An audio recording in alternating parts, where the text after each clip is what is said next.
Bismillahirrahmanirrahim. Assalamualaikum warahmatullahi wabarakatuh. Ini ada yang bertanya mengenai hepatitis.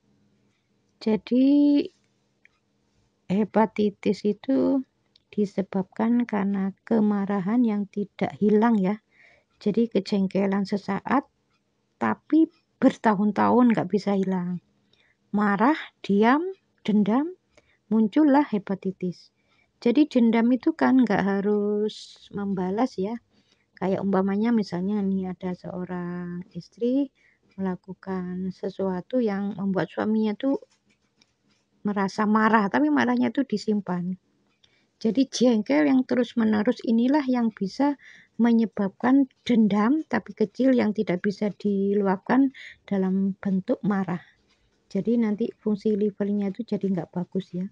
Jadi jengkel yang terus-menerus livernya meradang sehingga livernya itu tidak bagus. Sehingga aktivitas organ tubuh itu terganggu. Ya matanya jadi kuning, terus kuku-kukunya juga kuning, mukanya ini pucat-pucat kuning ya. Ya kalau memang pingin normal kembali ya harus ke jalan Allah.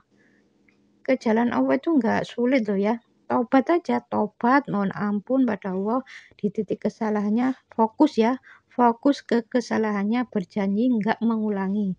Jadi kalau selama ini sering melakukan kemarahan yang disimpan, terus ada dendam ya harus dihilangkan.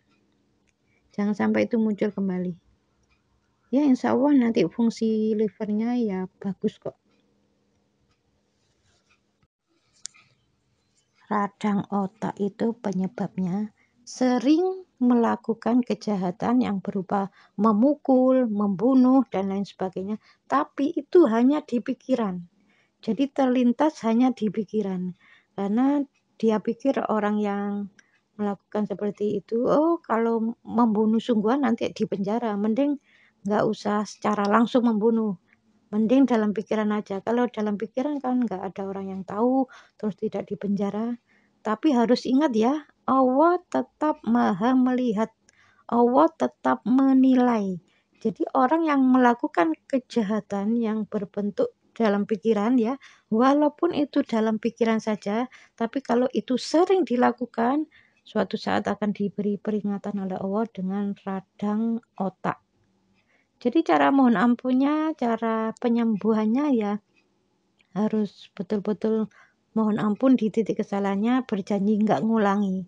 Jadi sibukkan hati dan pikiran kita ini sibuk untuk ingat pada Allah. Jadi jangan diberi kesempatan ya, jangan diberi kesempatan untuk melakukan kejahatan. Jadi membayangkan sesuatu yang buruk-buruk jangan sampai. Jadi disibukkan dengan zikrullah, insya Allah selamat. Jadi orang-orang yang mengalami radang otak itu memang awal mulanya dulu seperti itu. Jadi dianggapnya itu bentuk kejahatan yang orang lain nggak tahu, terus nggak ada hukumannya di dunia ini. Ya ternyata ya dihukum sama Allah Ta'ala. Di dunia diberi hukuman itu sebagai bentuk peringatan. Kalau belum bertobat dan belum mohon ampun, nanti tembus sampai ke akhirat. Tapi kalau sudah tobat, mohon ampun, nggak ngulangi, ya insya Allah nanti di akhirat tidak ada hukuman ya, karena sudah mohon ampun. Mengenai keputihan itu penyebabnya karena sering ngomel. Pokoknya kalau pingin gak keputihan lagi ya gampang, jangan ngomel, jangan suka gosip. Bukan suudon ya, gosip. Nanti kalau suudon ya penyakitnya lain lagi ya. Jadi kalau suka gosip ya, suka ngomel-ngomel itu bisa menyebabkan keputihan. Ya pokoknya kalau sudah nggak ngomel, nggak cerewet ya, nggak gosip, ya insya Allah keputihannya hilang.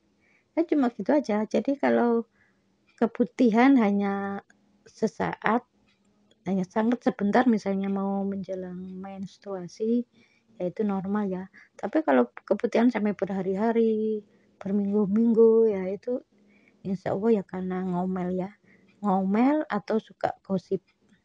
Kalau suudon ya nggak menyebabkan keputihan ya. Kalau suudon nanti bisa pusing. Jadi pusing itu bisa penyebabnya dari suudon. Jadi suudon, curiga itu biasanya sakit di bagian kepala sebelah belakang, sebelah kiri. Belakang tapi sebelah kiri. Suudon, curiga, pokoknya yang nggak baik itu nanti di belakang sebelah kiri. Kalau yang sebelah kanan merasa apa yang dipikirkan itu paling baik, paling benar.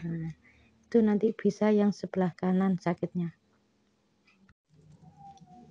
Ini ada pertanyaan, Bunda, kalau kedua pelipis itu terasa sakit, itu penyebabnya apa? Jadi sakit di kedua pelipis itu bisa aja ya diawali dari mata dulu ya. Mata ini kan untuk melihat ya, melihat nggak cocok, atau telinga mendengar cocok atau nggak cocok, kemudian dipikirin. Terus ya kalau sampai terasa kencang itu berarti ya sudah ada emosi ya. Kalau masih belum ada emosi ya kadang hanya sekedar melihat nggak cocok ya. Kalau nggak sampai ada emosi, insya Allah nggak sampai terjadi sakit ya. Biasanya di kedua pelipis ini terasa kencang seperti kaku gitu ya, sakit. Ya itu berarti sudah ada emosi. Jadi melihat sesuatu cocok nggak cocok ya marah, terus dipikirin ya biasanya seperti itu. Mendengar juga begitu, mendengar itu cocok atau nggak cocok dipikirin. Ya kalau sampai ada kemarahan ya biasanya sakit. Ya pokoknya kalau sudah tahu ilmunya ya kalau mendengar atau melihat sesuatu cocok atau nggak cocok nggak usah emosi ya. Jadi sampai saat ini ya Bunda itu tidak pernah mengajarkan pada siapapun berdoa untuk sabar, karena Bunda sampai saat ini masih tidak pernah melakukan doa seperti itu ya. Karena sabar ini nilainya tinggi, ujiannya berat. Ya kalau Bunda doa itu ya minta yang enak-enak aja ya. Minta dimudahkan urusan. Jadi kita harus belajar jangan menyongsong masalah. Karena masalah itu meskipun gak minta, Allah tetap akan memberi dan Allah yang menyelesaikannya. Jadi kalau orang itu sudah berdoa minta sabar berarti nekat minta diberi masalah besar. Jadi masalah itu tanpa diminta itu sebenarnya Allah itu sudah memberi. Setiap manusia itu diberi masalah. Dan yang menyelesaikan adalah Allah. Jadi kalau sudah diberi masalah terus diselesaikan sama Allah. Makanya kalau ada masalah ya kalau sudah merasa nggak mampu ya jangan terus dipikirin ya. Kalau dipikirin terus ngelamun itu lama-lama ya di daerah ubun-ubun itu terasa sakit ya. Ya itu ada jin. Jadi kalau ada masalah dipikirin ngelamun terus-menerus melakukan seperti itu ya suatu saat akan terasa berat. Nah itu jin sebenarnya. Ya cara mengatasinya ya kalau ada masalah diselesaikan, kalau memang nggak mampu pasrahkan pada Allah.